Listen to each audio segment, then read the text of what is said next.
There are films that have a relationship to each other. In my double feature section of Reel Tunnel, I bring these films together. Today, What is Wrong with High Noon?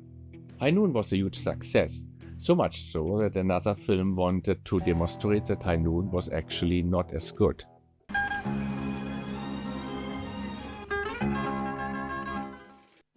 High Noon came out in 1952. It became an immediate success at the box office and with the critics. But when it was made, the success was far from certain. The American-Austrian director Fred Zinnemann adapted a screenplay by Carl Foreman, who was a former member of the Communist Party. The story is often seen as an allegory on the McCarthy witch hunt, but it was originally an adaptation of the short story Tin Star by John W. Cunningham, published in 1947. However, in 1951, during production of the film, Carl Foreman was summoned before the House Un-American Activities Committee, which tried to establish the extent of communist propaganda and influence in the motion picture industry. Carl Foreman didn't give any names, and as uncooperative witness, he was blacklisted. Conservative John Wayne shared the view that High Noon was about McCarthy and declined the offered leading role. Similarly, conservative Gary Cooper, himself a friendly witness without giving any names, accepted the role though. The film is about Marshall Will Kane, who wants to give up his star and leave town with his newlywed Quaker wife, played by Grace Kelly, to live a quiet life on a farm. When the news breaks that his old rival, a murderous criminal, Frank Miller, has been released from prison and is expected to return to the town with a train at high noon. The film is almost as long as the time left until the train arrives, but not fully real time. The black and white photography is more like a documentary with a blank sky. The studio hated the photography.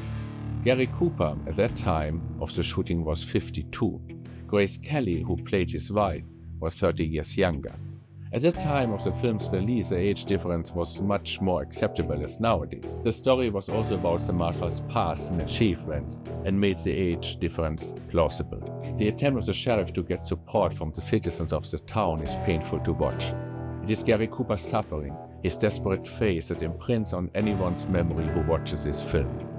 The quite autark storytelling with repetitive motifs, the drums of the amazing song written by Dmitri Tiomkin, the very simple art, the somewhat stereotypical representatives of a town have lifted these films beyond the genre of a western. It actually showed that a western could be more than just a horse opera with Indians. Fred Zinnemann once said, "The story of High Noon takes place in the Old West, but it is really a story about a man's conflict of conscience." The producers Stanley Grammer, Fred Zinnemann and Carl Foreman were nominated for Academy Awards respectively. Editing, the music and Gary Cooper received Oscars.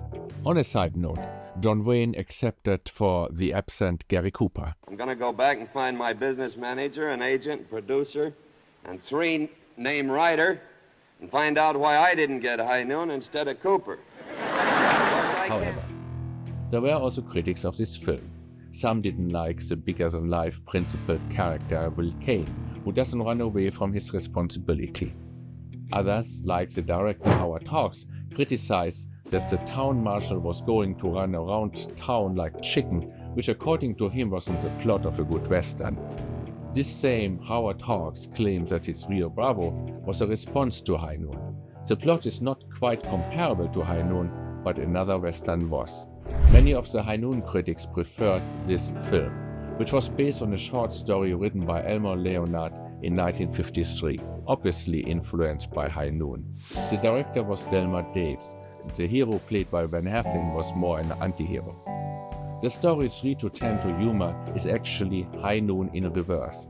It starts with a farmer played by Van Heflin and the crime. The criminal played by Glenn Ford is present from scene 1. While High Noon is about waiting for the criminal to arrive with the train, 3 to 10 to humor is about getting the criminal onto the train. Both films have the themes of responsibility, but Van Heflin is a struggling farmer with own priorities.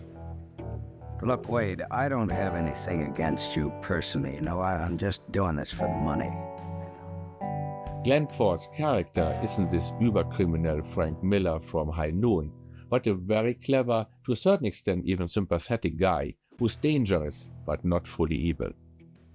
3 to 10 to Yuma comes across as a more multi-layered and more realistic film, as it is character-driven. High Noon, with its exploration of behavior patterns in a society in the light of a threat, is a political allegory which actually has become very relevant again. My suggestion is watch both films together and make up your own mind.